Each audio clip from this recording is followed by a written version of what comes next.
What's up, fam? I'm gonna need for you to use your voice. I'm gonna need for you to use your voice in order to transmute and process trauma. Trauma for yourself and things that you might think that only you have gone through.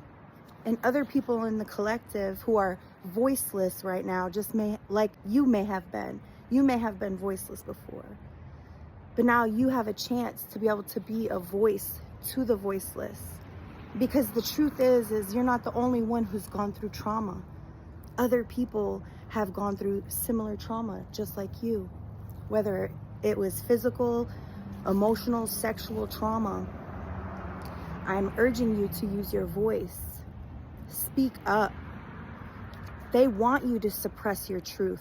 They want you to be quiet and to cooperate. And those that have been through sexual abuse and even physical abuse, you know, the perpetrators always try to tell you to be quiet. They try to intimidate you into silence.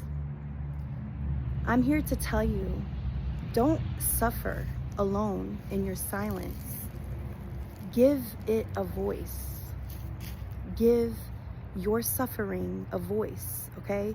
Because here's the thing, they want you to hold shame for something that you didn't even do, for something that was done against you, for a boundary that was crossed against you. And then they want you to be silenced.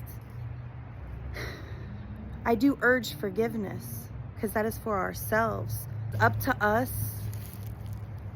to expose them, to bring these people and these situations to light.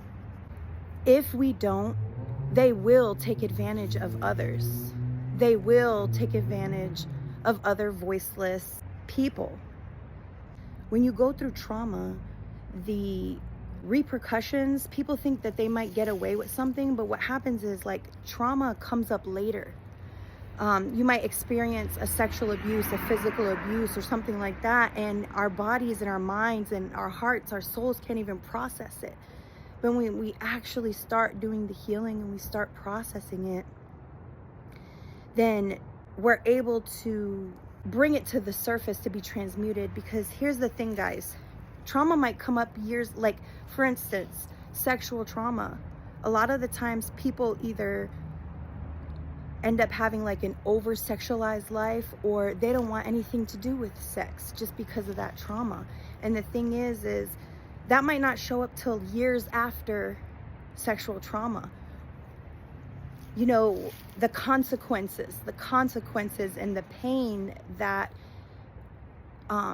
victims have gone through comes up later.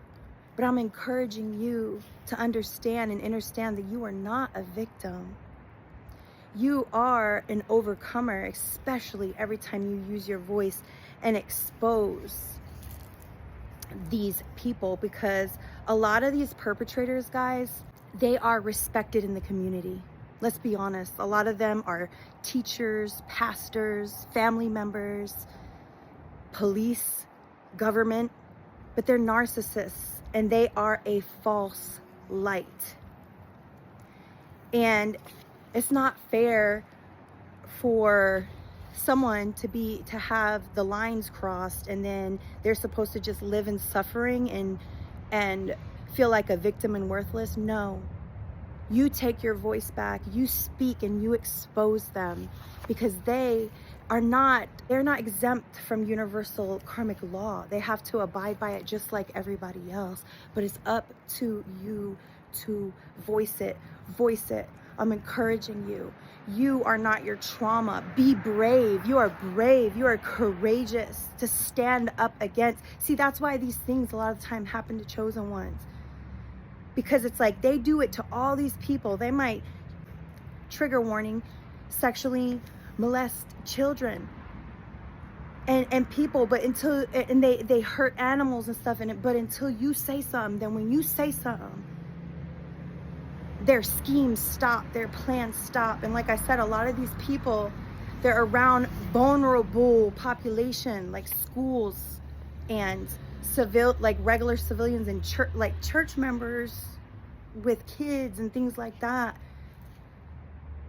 So even if you have to go up against what seems like to be a Goliath, you can do it. And it only takes, literally, it starts with your voice.